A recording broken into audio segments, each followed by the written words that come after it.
Hi there, Mr. Automation again. The next part in building your infrastructure the easy way with Bicep files. And let's go to the screen immediately. And yeah, we had this fantastic drawing, right, about the environment we want to build. The VNet we already have, the subnets we created in the previous video, and now we're going to look at the network security groups here. So let's see how we create them from a Bicep perspective. We can of course use a different file for this approach, but I think the network security groups also part of the VNet, I just like to combine them in one file, but feel free to create a different file, of course. I'm reusing this file for now. So what we're going to do is create a resource. We call it NSG1, and it is of type network security groups, right? That's the type. Required properties name, so we need to provide a name for the NSG, so let's call it NSG1. All right, let's see what kind of properties we need to provide. Properties, okay, let's see. I have no idea what we can provide. Let's see. Security rules, okay, then okay, so basically here you can add rules, and we're not yet at that stage. So is this enough to create the resource group? That's what I'm asking now, just NSG and just the name. I think it is. I'm not sure. I save this. I will rerun the deployment. And let's see if we get a network security group. And let's first go to Azure and to our development resource group. We only have a VNet. If I refresh it now, we only have a VNet still. Let's see if we made an error here. The deployment is still running here, by the way.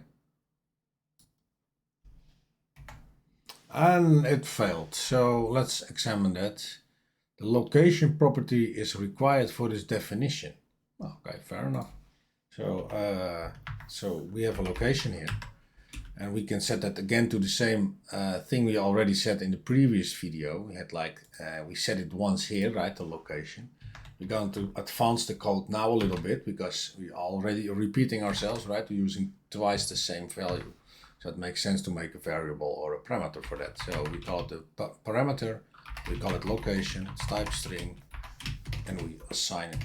I said we assign it. I have a new keyboard, by the way, so from time to time I'm missing some special characters because the spacing is a little bit different on the keyboard.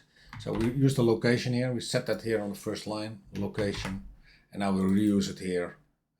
That's a better approach. And we can now use the location here for the network security group as well. Okay, we save this. I'll clear the screen. We rerun our command again, and let's see what we get. Took some time, but in the end it succeeded. So we now have if we refresh here, we should have a network security group. Now we have that. See, network security group. We have that now here.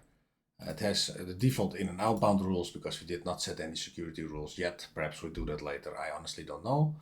We have an overview here, so that looks fine. So let's go back to our fantastic script here, or Bicep file, I mean. Let's copy and paste again because we're lazy.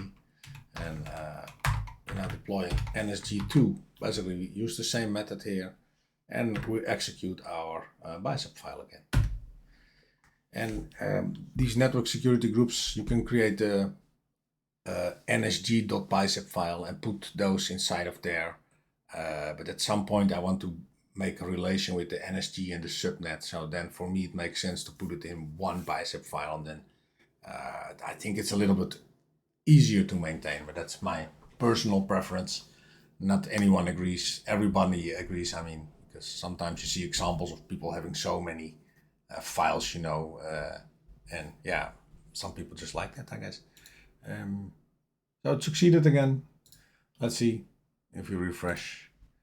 We have an extra NSG here, and let's go back to our fantastic design here that we have here. So we have a VNet, we have subnets, and now we have two NSGs as well. And part of the NSG is also attaching it to the subnets accordingly. So I want to add that here to the code, but I honestly have no idea how. So let's see. I have an idea, but I'm not sure. I think perhaps inside of subnet 1. Let's see if we can do something here. You see you have network security groups. Let's open that.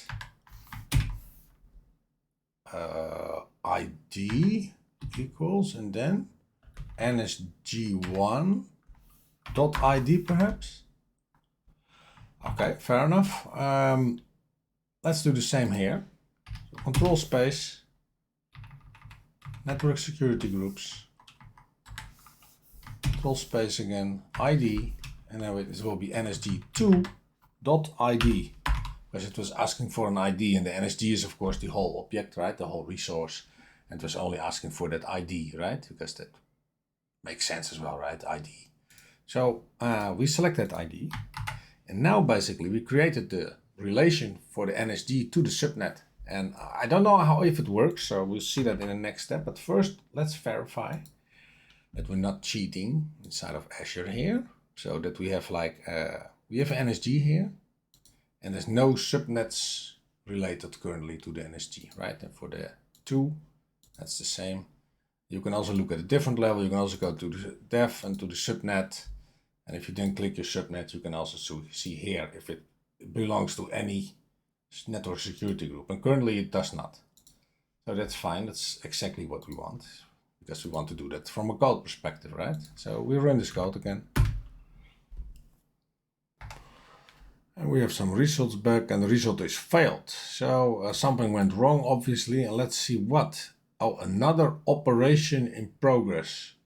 I honestly don't know. We need to examine that. I think I have an idea. We're creating 2 subnets at the same time, and I'm not sure if that's supported, or 2 NSG. So let's make some dependencies, and I'm just making a wild guess here. On subnet 1, I think it's an object, right? So we need to do it like this. That's perhaps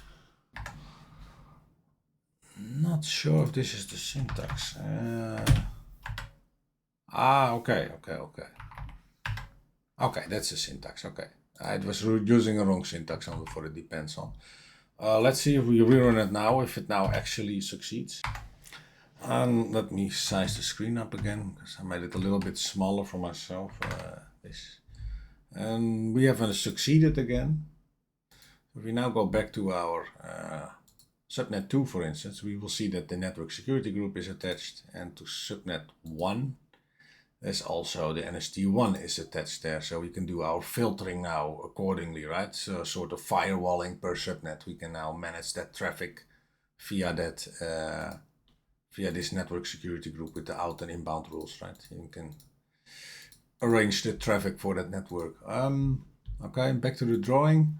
We have a VNet, we have subnets, we have network security groups, and we attach them to the proper subnets as well. So the next video will be about to create a key vault with some secrets in it and such, or the storage account. I don't know yet which one we're going to do first, but one of them. So stay tuned for the next video. Thanks. Bye.